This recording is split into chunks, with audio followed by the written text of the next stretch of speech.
नमस्कार, good morning. सुबह के 7:30 बज चुके हैं। मैं कंचन डोगरा नेगी न्यूज 18 पर उत्तराखंड एक्सप्रेस लेकर हाजिर हूं। हेडलाइंस आपने देखी और आइए अब खबरों का सिलसिला आगे बढ़ाते हैं। सबसे पहले आपको बताते हैं बड़ी खबर जो आ रही है देहरादून के डोईवाला से। यहां पर दून हरिद्वार हाईवे पर बड़ा सड़क हादसा हुआ है। हादसे में 4 लोगों की मौके पर दर्दनाक मौत हो गई है। 2 लोग गंभीर रूप से घायल हैं। टैंकर और टेम्पो के बीच की एक टक्कर, मनीमाई मंदिर के पास का एक देर रात का हादसा, 4 लोगों की जान गई है। घटना के बाद से टैंकर ड्राइवर फरार हो गया है, जबकि पुलिस मौके पर मौजूद है। तो ये आज की सबसे दर्दनाक खबर। सड़क हादसे में 4 लोगों की जान गई है। इस बीच 2 लोग घायल भी हुए हैं, जिनकी गंभीर हालत बताई जा रही है। देहरादून के डोईवाला से खबर है। देहरादून हरिद्वार हाईवे पर यह बड़ा सड़क हादसा होता है और मनीमाई मंदिर के पास का ये देर रात का यह हादसा, 4 लोगों की मौके पर ही दर्दनाक मौत हो गई। और जो ही खबर पुलिस को मिली, घटनास्थल पर पुलिस मौके पर पहुंची। इस बीच घटना के बाद जो टैंकर ड्राइवर है वो फरार है। सत्येंद्र बर्तवाल ज्यादा जानकारी के साथ इस खबर पर मौजूद है। सत्येंद्र, कैसे हुआ ये पूरा सड़क हादसा, विस्तार से बताइए और फिलहाल की ताजा अपडेट क्या है? कंचन, ये जो हादसा हुआ है डोईवाला और देहरादून के बीच में मनीमाई मंदिर के समीप हुआ है। बताया जा रहा है कि टैंकर देहरादून से डोईवाला की तरफ जा रहा था। जो टेम्पो ट्रेवलर है वो देहरादून के लिए की तरफ आ रहा था। आमने सामने ये भिड़ंत बताई जा रही है। और जो टेम्पो ट्रेवलर है इसमें 6 लोग इसमें सवार थे, जिसमें 4 लोगों की मौके पे ही मौत हो गई। 2 लोग घायल है। घायलों को रेस्क्यू कर पुलिस ने अस्पताल भिजवाया, जिनके वहां अभी भी इलाज चल रहा है। कंचन, ये भी बताया जा रहा है जो कि टेम्पो ट्रेवलर जो टैंकर था, टैंकर का जो ड्राइवर था वो ये हादसे के बाद ही फरार है। अभी भी पुलिस इसकी तलाश कर रही है। जी कंचन, पुलिस इस पर तलाश कर रही है क्योंकि फरार हो गया है टैंकर ड्राइवर यहाँ पर। सत्येंद्र, एक और अपडेट आपसे लेना चाहेंगे। जब ये हादसा हुआ देर रात का, क्या वहां पर कोई मौजूद नहीं था जो मौके पर ही 4 लोगों की जान जाती है और 2 लोग गंभीर रूप से घायल होते हैं, जो इनको अस्पताल तक पहुंचा सके, इनकी मदद कर सके? कोई चश्मदीद जिसकी पुलिस से बात हुई हो? कंचन, क्योंकि जो ये इलाका है ये जंगल का इलाका है। यहाँ पे पुलिस रात को गश्त तो मारती है, क्योंकि गश्त के दौरान ही जब पुलिस डोईवाला से हरावाला की तरफ आ रही थी, तो गश्त के दौरान ही करीब 2 बजे पुलिस को ये सामने ये घटना दिखी। क्योंकि ये घटना 2 बजे से पहले ही बताई जा रही, देर रात 2 बजे से पहले बताई जा रही है। जब पुलिस गश्त के दौरान पुलिस को ये दिखा, तो उसके बाद पुलिस ने रेस्क्यू अपना शुरू किया। जी कंचन, बहुत शुक्रिया आपका सत्येंद्र बर्तवाल। जानकारी आपसे आगे और लेंगे। फिलहाल की जानकारी के लिए आपका शुक्रिया। आगे बढ़ेंगे और आज की बेहद जरूरी खबर आप तक पहुंचा रहे हैं, जो कि राज्य में कोरोना के संकट के बीच में अब मॉनसून के साथ डेंगू की भी चुनौती सरकार के सामने बड़ी बनकर आ गई है। डेंगू से निपटना भी बड़ी चुनौती है और इसीलिए राज्य के सभी 13 जिलों में डेंगू जांच केंद्र खुलने वाले हैं, ऐसी जानकारी मिल रही है। जल्दी खुलेंगे जांच केंद्र। स्वास्थ्य सचिव अमित नेगी ने इसके लिए निर्देश जारी कर दिए हैं। साथ ही सरकार की तरफ से कहा गया है कि शहरों में नाली गड्ढों के वक्त पर रिपेयर उसको किया जाए, जल्द से जल्द रिपेयर किए जाए नाली और गड्ढों को। और देहरादून, नैनीताल, हरिद्वार, उधम सिंह नगर जैसे मैदानी जिलों में डेंगू को लेकर ज्यादा चिंता सताती है। इसलिए सरकार जो है सतर्क हो गई है। और पिछले साल यानी कि 19 की अगर हम बात करें, 2020 चल रहा है, लेकिन 2019 की बात अगर कर ली जाए तो यहां पर राज्य में डेंगू के 10,000 से ज्यादा केस आए थे। सरकार के आंकड़ों की ही हम बात करें तो 2019 में 8 लोगों की डेंगू से मौत हुई थी। दीपांकर भट्ट और जानकारी के साथ देहरादून से इस खबर पर हमारे साथ मौजूद है। सीधे रुख करेंगे दीपांकर की तरफ। दीपांकर, सरकार के पास चुनौतियां कई, पहले तो कोरोना की मार, उस तरीके से चीजों को मैनेज किया जाए। स्वास्थ्य सचिव ने साफ तौर पर सभी डीएम्स को कहा है कि यहाँ पर नालियां जो खुली हैं उनको यहाँ पर रिपेयर किया जाए, जो टूटी नालियां उनको रिपेयर किया जाए। देहरादून की अगर बात करूँ तो स्मार्ट सिटी का वर्क चल रहा है, तमाम सड़कें खोदी गई हैं, तमाम जगह गड्ढे बने हुए, वहां पानी भरेगा। तो राजधानी में लास्ट ईयर बहुत ज्यादा केसेस आए थे, 8 मौतें हालांकि सरकारी आंकड़ों के मुताबिक थी। हालांकि मौतें बहुत ज्यादा हुई थी, लेकिन बावजूद इसके डिपार्टमेंट ने बात नहीं मानी थी। लेकिन इस बार 2020 में जो बात आप कर रही हैं, कोरोना का संकट एक तरफ है और अब यहां पर शासन सरकार नहीं चाहते कि डेंगू नई मुसीबत बन के उभरे।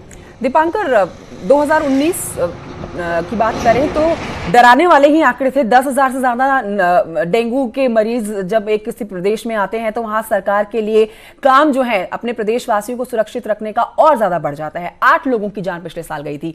आप गड्ढों नालों की बात कर रहे हैं कि उनको रिपेयर करने का काम जल्दी किया जाएगा, लेकिन ऐसे भी हम कई तस्वीरें दिखाते हैं, खबरें दिखाते हैं जिसमें आसपास के लोग जो है शिकायत कर रहे होते हैं।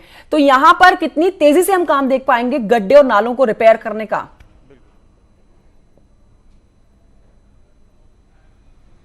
ये कह पाना बेहद मुश्किल है कि कितनी तेजी दिखेगी इस काम में, क्योंकि काम जिनको करना है उन्होंने अभी तक भी किया नहीं है। तो अब निर्देश एक बार फिर से जारी किए गए। इससे पहले भी 15 दिन पहले मुख्य सचिव आदेश निर्देश जारी कर चुके हैं कि आप काम करिए। अब बात नगर निगमों पे आती है कि नगर निगम कितने इसमें एक्टिव दिखते हैं, जिला प्रशासन इसमें कितने एक्टिव दिखते हैं। लेकिन खासतौर पर चुनौती शहरों में जो जहां पर आबादी ज्यादा है, जहां पर सड़कें खुली रहती, जहां पर नालियां खुली रहती हैं, जहां पर वाटर लॉगिंग एक बड़ी मुसीबत है, जहां पानी जमा होता है, साफ पानी में मच्छर जमा होते हैं। तो अब नगर निगम जो 8 नगर निगम है और इसके अलावा जो कुछ शहर जहां पर आबादी घनी है, ज्यादा है, वहां पर यह आदेश दिए गए हैं कि आप वक्त पर व्यवस्थाओं को पूरी करिए। लेकिन जो सरकारी ढर्रा होता है उस ढर्रे में ऐसी कुछ व्यवस्थाएं फिलहाल तो नजर नहीं आ रही। बहुत शुक्रिया आपका दीपांकर इस जानकारी के लिए। आपसे आगे भी अपडेट लेंगे, आप नजर बनाए रखिएगा इस खबर के ऊपर।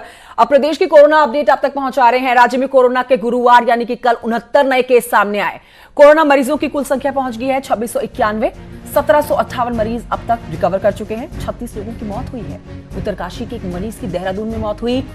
उधम सिंह नगर 11, टिहरी में 1, देहरादून में 8, नैनीताल में 28 केस। ये कल आए मामले हैं। हरिद्वार भी पीछे नहीं है। हरिद्वार में भी 10 कल मामले सामने आए। पौड़ी में 2, अल्मोड़ा में 2 कोरोना के मामले और बागेश्वर में 6, उत्तरकाशी से 1 मामला सामने आया। देहरादून से खबर आ रही है जहां पर स्वास्थ्य विभाग से एक चौंकाने वाला खुलासा हुआ। 20 जून को चंडीगढ़ की लैब से 17 हेल्थ वर्कर्स की कोरोना रिपोर्ट पॉजिटिव आई थी, जिसके बाद स्वास्थ्य विभाग में हड़कंप मच गया। संदेह होने पर स्वास्थ्य विभाग ने संक्रमित पाए गए सभी 17 हेल्थ वर्कर्स की दोबारा से जांच कराई। सबकी रिपोर्ट नेगेटिव आई। लेकिन चौंकाने वाली बात यहां पर यह है कि इसी बेंच में चंडीगढ़ लैब से 34 आम लोगों की सैंपल रिपोर्ट भी पॉजिटिव आई थी, लेकिन स्वास्थ्य विभाग ने इनकी दोबारा से जांच कराने की जहमत नहीं उठाई। कोविड-19 के पेशेंट के तौर पर ही ट्रीट हुए ये। वहीं अब सवाल उठता है कि यदि सैंपल लेने की प्रगति में गड़बड़ थी तो इसे लेकर अब तक क्या किया गया। अब इस मामले में स्वास्थ्य विभाग के अफसर गोलमोल जवाब दे रहे हैं। थे जिनके द्वारा इस तरह की एडवाइस दी गई और जो वहाँ का प्रशासन था उनके अनुसार सिर्फ डॉक्टर्स नहीं, इसमें हेल्थ वर्कर्स भी थे या और स्वच्छक भी थे, 1-2 लोग बाहर के भी थे, जो उनके द्वारा प्रिस्क्राइब करा हुआ होगा, जिनके टेस्ट में उनको लगा होगा कि इनके टेस्ट होने चाहिए, उन्हीं की कराई गई। बढ़ते हैं आगे, आपको बताते हैं मुख्यमंत्री त्रिवेंद्र सिंह रावत ने देहरादून के रायपुर स्थित स्पोर्ट्स स्टेडियम में 1000 बेड क्षमता के कोविड केयर सेंटर का निरीक्षण किया। कल ये निरीक्षण किया गया था। एसडीआरएफ और स्वास्थ्य विभाग द्वारा तैयार किया गया ये कोविड केयर सेंटर अत्याधुनिक सुविधाओं से लैस है। सेंटर में टेली कॉन्फ्रेंस के साथ ही सेंसर युक्त थर्मल स्क्रीनिंग की भी सुविधा है और पूरे सेंटर में 107 कैमरे लगाए गए हैं। यहाँ कोविड पेशेंट के लिए योग करने से लेकर तमाम सुविधाएं उपलब्ध होंगी। जरूरत पड़ने पर कोविड सेंटर की क्षमता 4000 तक बढ़ाई जा सकती है। इस बीच आपको बताएं कि देहरादून से खबर आ रही है, सीएम त्रिवेंद्र सिंह रावत आज हरिद्वार के पिरान कलियर विधानसभा में वर्चुअल रैली करने वाले हैं। शाम के 4:30 बजे CM Trivendra Singh Rawat virtual rally को संबोधित करेंगे। इससे पहले हरिद्वार की भगवानपुर विधानसभा में भी रैली होगी। कोरोना काल में केंद्र राज्य सरकार मिलकर काम करेंगे और काम बताएंगे। बड़ी खबर देहरादून से, कांग्रेस से जुड़ी हुई प्रदर्शन को लेकर कांग्रेस नेताओं के खिलाफ मुकदमा दर्ज कर लिया गया है। नियमों का उल्लंघन करने को लेकर यह मुकदमा दर्ज हुआ है। कांग्रेसी नेताओं पर नामजद मुकदमे दर्ज हुए हैं। प्रदेश अध्यक्ष प्रीतम सिंह, उपाध्यक्ष सूर्यकांत धस्माना, इन पर केस दर्ज हुआ है। प्रवक्ता गरिमा मेहरा सहित कई नेताओं पर मुकदमे हुए हैं दर्ज और कई धाराओं में ये मुकदमे दर्ज किए गए हैं।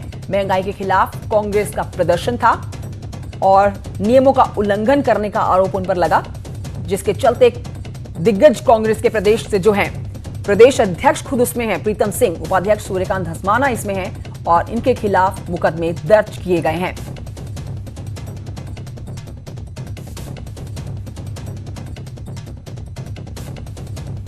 तो ये बड़ी खबर है।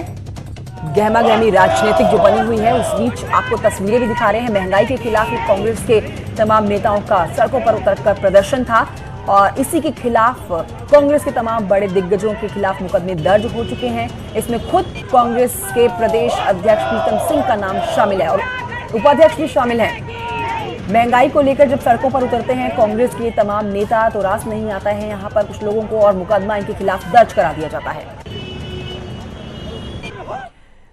इस बीच आपको बताएं कि कांग्रेस का कहना है इस पर कि राजधानी में धरना दे रहे कांग्रेसियों पर तो दर्जनों मुकदमे थोप दिए गए। तो वहीं कैबिनेट मंत्री मदन कौशिक ने हरिद्वार में सैकड़ों लोगों की मौजूदगी में गैस पाइपलाइन का उद्घाटन किया है। उसकी तस्वीरें आपको दिखाते हैं। किसी नियम का पालन नहीं किया गया तो क्यों ना उन पर मुकदमा दर्ज हो, कांग्रेस ऐसा कहती है। अगर मुकदमा करना है प्रीतम सिंह जी पर तो मदन कौशिक पर भी मुकदमा होना चाहिए। मेरी मांग है राज्य सरकार से, राज्य के अंदर तानाशाही का जो आपने एक तरह से वहां पर दादागिरी का जो शासन लगा दिया है, इसका कांग्रेस पार्टी विरोध करती है। इस वक्त बड़ी खबर आ रही है नैनीताल से, जहां पर सरकारी कर्मचारियों के एक दिन का जो वेतन है उसे काटने के मामले में आज हाईकोर्ट में होने वाली है सुनवाई।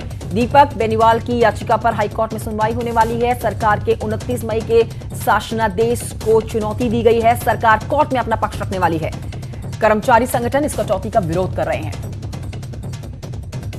तो आज हाईकोर्ट में सुनवाई होगी। वीरेंद्र बिष्ट से ले लेते हैं जानकारी, नैनीताल से हमारे साथ मौजूद हैं। वीरेंद्र, आज हाईकोर्ट में क्या सुनवाई होने वाली है? देखिए कंचन, 29 मई को राज्य सरकार ने एक आदेश जारी किया था और उसमें साफ तौर पर ये कहा गया था कि मार्च 2021 तक हर महीने कर्मचारियों की एक दिन की जो सैलरी है वो काटी जाएगी। उसको जो ऊर्जा निगम के कर्मकार संघ के प्रदेश प्रवक्ता है उन्होंने हाईकोर्ट में चुनौती दी है और कहा है जो राज्य सरकार ने ये निर्णय लिया है वो गलत है, क्योंकि जो उनको सैलरी मिलती है वो स्टेट गवर्नमेंट उनको दे रही है, लेकिन राज्य सरकार उसको काट रही है और राज्य सरकार उसको सीएम फंड में डाल रही है, जो कि बिल्कुल गलत है और असंवैधानिक है। और इस पूरे मसले पर उन्होंने ये कहा है कि जो राज्य सरकार जिस तरह से सीएम फंड में डाल रही है ये नहीं हो सकता, क्योंकि जो सैलरी है वो किसी भी कर्मचारी का एक निजी संपत्ति है और निजी संपत्ति को बिना किसी कानूनी कार्रवाई के वो उस पर कोई कार्रवाई कर सकती है। हालांकि पिछले दिनों जब हाईकोर्ट में ये मामला सुनवाई के लिए आया था तो कोर्ट ने 2 दिन के भीतर राज्य सरकार को ये कहा था कि आप इस पूरे मसले पर अपना जवाब दाखिल करें। आज सरकार को अपना जवाब दाखिल करना है। हालांकि जिस तरह से जो कर्मचारियों का सैलरी काटने का मामला सामने आया था या सरकार ने निर्णय लिया था, उसके बाद लगातार जो सरकारी कर्मचारी थे वो नाराज भी दिखे थे। अब पूरा मामला हाईकोर्ट में है तो ये कहा जा सकता है कि सरकार और जो कर्मचारी हैं उनके बीच तलखियां बढ़ना तय है और कोर्ट इस पर क्या निर्णय लेती है ये एक देखने वाली बात है। वीरेंद्र बिष्ट, आप नजर बनाए रखिए। फिलहाल की जानकारी के लिए आपका शुक्रिया। कोर्ट के फैसले पर भी सबकी नजरें टिकी हुई हैं। बाबा रामदेव की बात करते हैं। कोरोनिल दवाई को लेकर राजनीति जारी है। कांग्रेस का आरोप है कि रामदेव देश में भ्रामक प्रचार कर रहे हैं और ऐसे में सरकार को उनके खिलाफ कड़ी कार्रवाई करनी चाहिए। सरकार के मंत्री धन सिंह रावत का कहना है 1 हफ्ते में पतंजलि से जवाब मांगा गया है। कांग्रेस सत्ता में रही हो या सत्ता से बाहर, उसने बाबा रामदेव का विरोध ही किया है।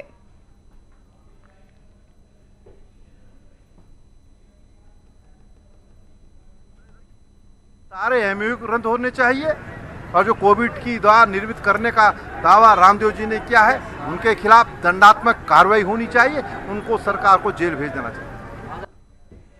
बाबा रामदेव की कोरोना दवाई के दावे पर आयुष विभाग की आपत्ति को लेकर सीएम त्रिवेंद्र सिंह रावत का बयान आया। सीएम ने कहा कि जो भी काम हो विधिक तरीके से होना चाहिए। सरकार जब भी ऐसा कोई परमिशन देती है तो उसका एक प्रोसीजर होता है, प्रोसीजर पूरा होना चाहिए। सीएम ने कहा कि मुझे जो जानकारी मिली है दवाई के अच्छे रिजल्ट आए हैं, हमें खुश होना चाहिए अगर हमारे राज्य में कोई दवाई बन गई है तो।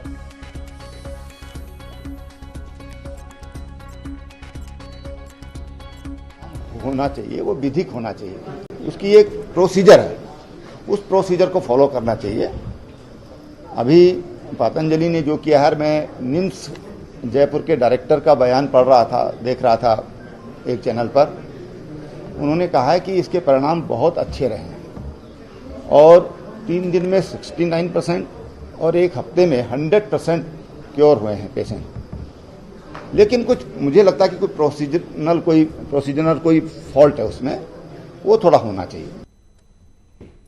हरिद्वार से खबर, जहां पर पहली भूमिगत गैस पाइपलाइन की शुरुआत हो गई है। इसके दूसरे चरण में मध्य हरिद्वार के मॉडल कॉलोनी में शहरी विकास मंत्री मदन कौशिक ने इसका उद्घाटन किया। मंत्री मदन कौशिक ने खुद घर की रसोई में गैस चूल्हा जलाकर इसकी विधिवत शुरुआत की। और इस दौरान मदन कौशिक ने कहा कि हरिद्वार उत्तराखंड का पहला और देश के चुनिंदा शहरों में शामिल हो जाने वाला जगह है जहां भूमिगत गैस पाइपलाइन की शुरुआत हुई है।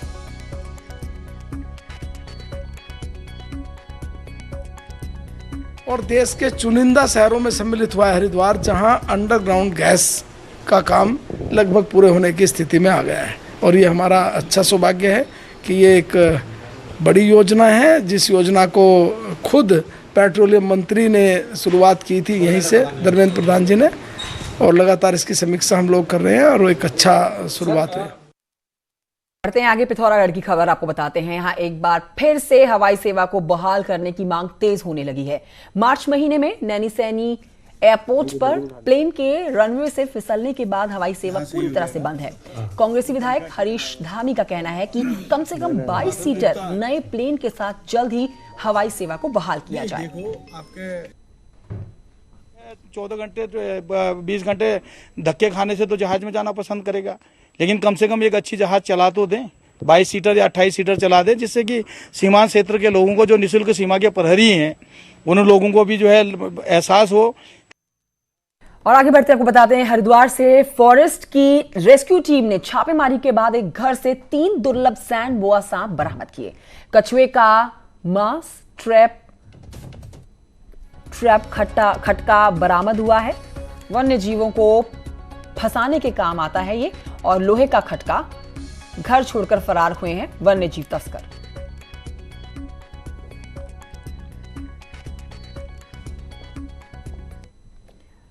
वेलकम बैक, उत्तराखंड एक्सप्रेस आप देख रहे हैं। बढ़ते हैं आगे, उत्तरकाशी की खबर आप तक पहुंचाते हैं, जहां पर गंगोत्री धाम में तीर्थ पुरोहित देवस्थानम एक्ट के विरोध में अनिश्चितकालीन धरने पर बैठ गए हैं।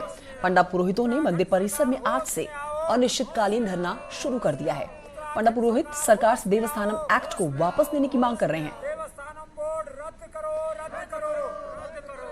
तो देवस्थानम एक्ट के विरोध में पंडा पुरोहितों की तस्वीरें आपके सामने, जो अब आप सीधे तौर पर तस्वीरें समझ सकते हैं कि किस तरह से इनका जो ये धरना प्रदर्शन है अनिश्चितकालीन कब तक रहने वाला है, कोई जानकारी नहीं है इस बारे में, लेकिन गुस्सा और मांग सिर्फ एक ही कि जल्द से जल्द देवस्थानम एक्ट को वापस ले, सरकार से सीधी मांग। और आइए बढ़ते हैं आगे, आपको दिखाते हैं बाबा केदारनाथ के धाम के दिव्य तस्वीरें। यहां यानी कि घर से बैठे बैठे आप दर्शन करिए बाबा केदारनाथ धाम के। न्यूज 18 की टीम पहुंची केदारनाथ धाम, और इस साल पहली बार न्यूज 18 की टीम पहुंची है केदारनाथ धाम। न्यूज 18 पर कीजिए बाबा केदारनाथ धाम के दर्शन। जानकारी दें आपको, डीएम वंदना सिंह भी निरीक्षण के लिए पहुंची थी केदारनाथ धाम।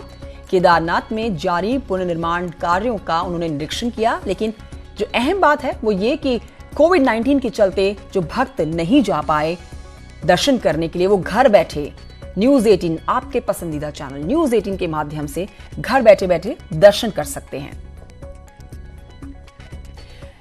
जागेश्वर धाम के श्रद्धालुओं के लिए 1 जुलाई से खुलने जा रहे हैं, और पहले चरण में अल्मोड़ा जिले के ही श्रद्धालुओं को दर्शन के लिए अनुमति मिलेगी। इसके लिए केंद्र और राज्य सरकार की गाइडलाइंस के अनुसार ही श्रद्धालुओं को दर्शन के लिए अनुमति मिलेगी।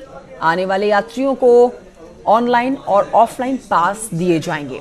लॉकडाउन के कारण पिछले 3 महीने से बंद है मंदिर।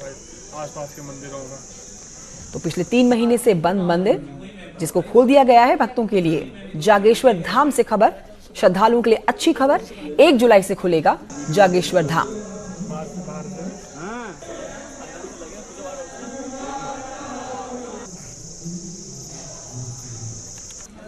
तो ये जागेश्वर धाम की तस्वीरें हैं आपके टेलीविजन स्क्रीन पर।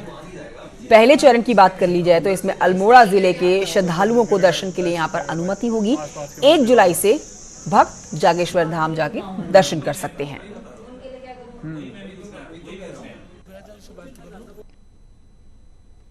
निर्देश होंगे, उनका अनुपालन करते हुए इसको हम लोग दर्शनों के लिए खोलेंगे, और इसमें लिमिटेड पासेस की हम लोग व्यवस्था रखेंगे। इस लिमिटेड पासेस को हम लोग ऑनलाइन और ऑफलाइन मोड पे हम लोग जारी करेंगे। और इसी खबर के साथ बुलेटिन में इतना ही। आप देखते रहिए न्यूज 18।